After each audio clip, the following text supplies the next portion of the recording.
Every time a new MMORPG gets announced, we somehow end up having the exact same conversation. Is it pay to win?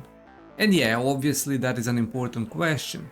But after spending some time with AION 2 and trying to figure out how this game is actually designed, I started thinking, maybe we are asking the wrong question. Because how many games have you played where you spent hundreds of hours building your character, getting better gear, getting stronger, and then a few months later most of that progress is basically irrelevant? Or how many games make you feel like you have to log in every single day? Not because you're excited to play, you're logging in because you know if you don't, you are falling behind. And then there are games where the grind itself isn't even the problem. You're playing an MMO after all. You know there's going to be a grind.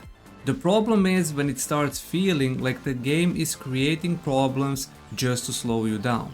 And that's why I think the better question isn't whether AION 2 is pay to win. We already know it is. The real question is, does AION 2 actually respect your time and your money? And to answer that, we first need to understand what kind of MMORPG AION 2 is actually trying to be. Because expectations matter. If you're expecting a game where you rush to max level, get your gear, finish the current content and wait for the next update, I don't think that's what AION 2 is going for. It's built around a much more traditional MMORPG philosophy. Your character is supposed to stick around. Your progress isn't designed around seasonal resets where everything you've done suddenly becomes worthless. Instead, you're slowly building your character over a long period of time. Small upgrades that eventually add up to something meaningful. And honestly, that's exactly the kind of progression I personally like. One of the biggest things that kills my interest in modern MMOs is spending weeks improving a character only for the next update to come along and basically replace everything I just did.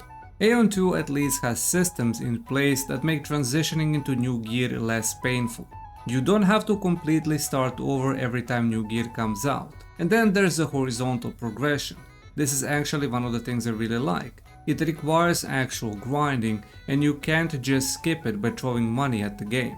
At least some of them you can't. It gives your character additional stats and makes you stronger.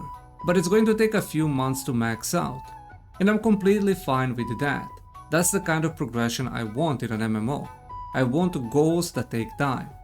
I want something I can look at and I know I'm not going to finish next Tuesday. Long-term progression doesn't automatically mean a game respects your time. Some of the grindiest MMOs ever made had permanent progression. You could spend years playing them and still technically be making progress. That doesn't necessarily mean your time was well spent. So the real question isn't whether the journey actually feels rewarding. Does the game make you want to play? Or does it make you feel like you need to play? Does it reward dedication or does it simply demand it? So let's start with the biggest investment AION 2 asks from every player: your time. We need to look at the bigger picture, because AION 2 isn't really designed to be finished. You're not supposed to hit max level, finish your gear, clear everything and then wonder what you're supposed to do next. Your character is always supposed to be moving forward, even if those upgrades eventually become smaller and slower. And honestly, that's not necessarily a bad thing.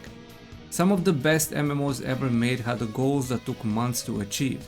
The problem is that there is a very fine line between a long-term progression and a long-term obligation. And the first thing I want to know is pretty simple. Does the game reward consistency or does it punish you for not being consistent? Because there is a big difference. A good MMO makes you want to log in. A bad MMO makes you feel like you have to. And AION 2 definitely encourages regular play. There are daily activities, weekly objectives, world bosses, dungeons, crafting. There's almost always something productive you can be doing. And if you're someone who likes having constant goals, that is a good thing.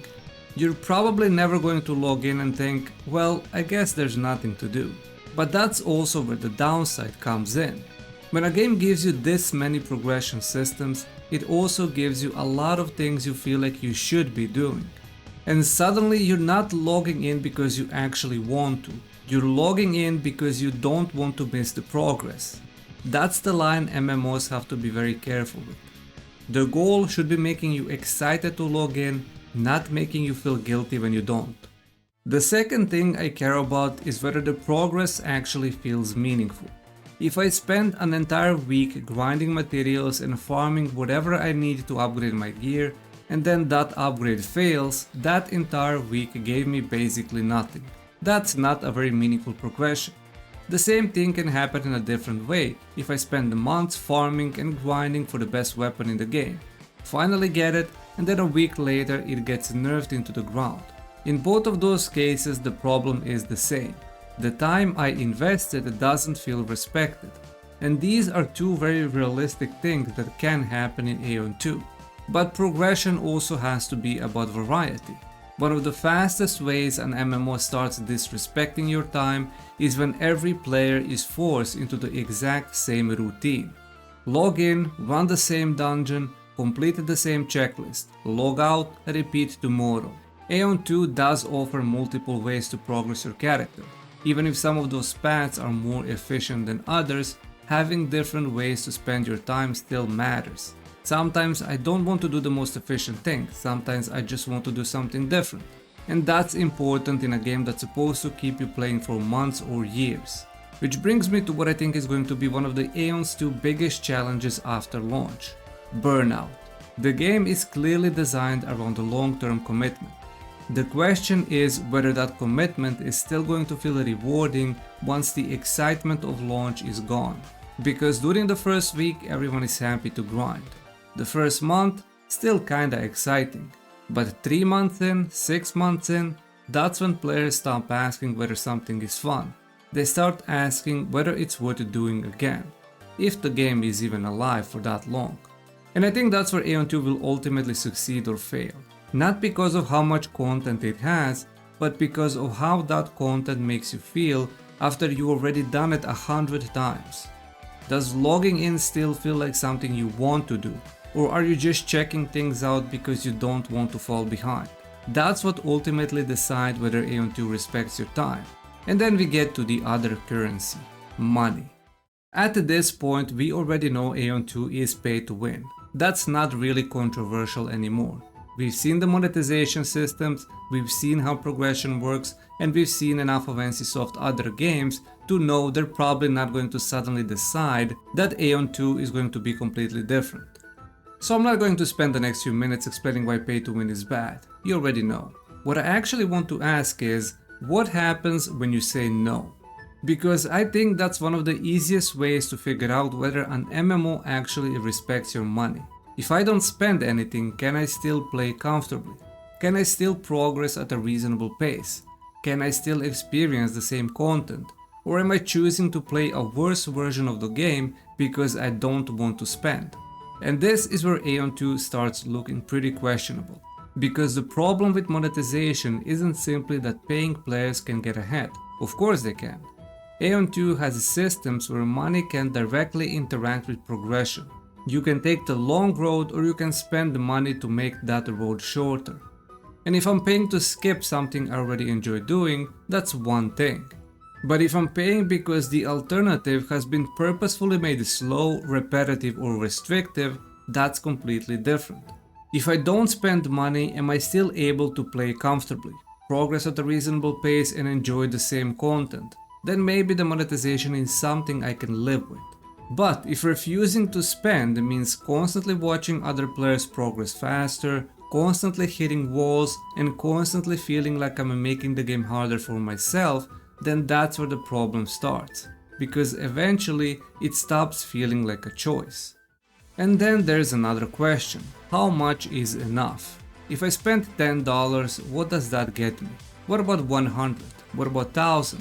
At some point I'd expect my investment to actually feel meaningful.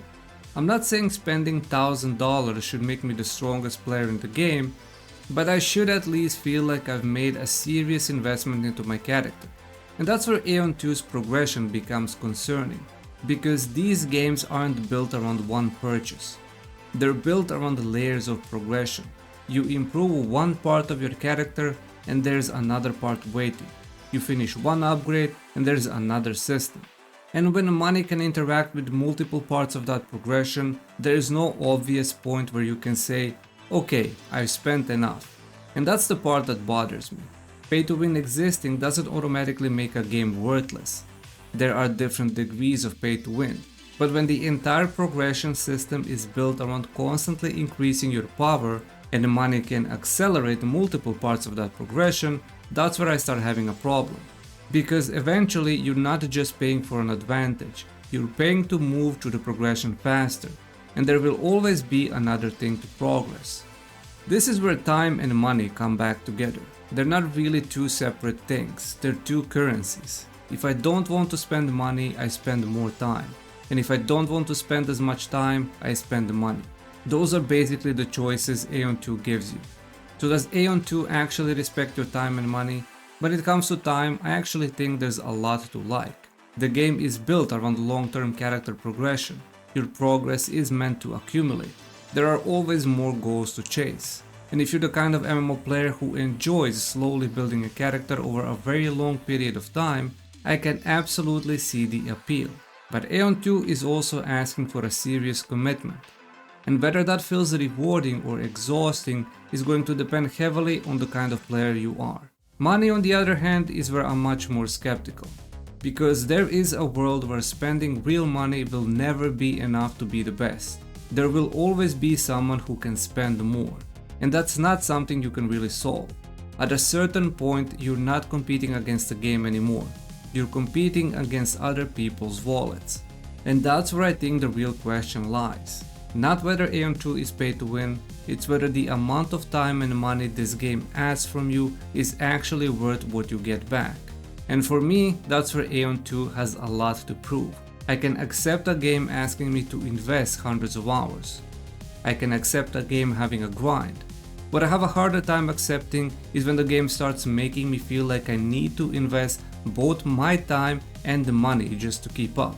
So if I had to give AION 2 a verdict right now, I think it respects your time more than it respects your money. The time investment makes sense for the kind of MMO AION 2 is trying to be. The money investment, on the other hand, that's a much harder sell.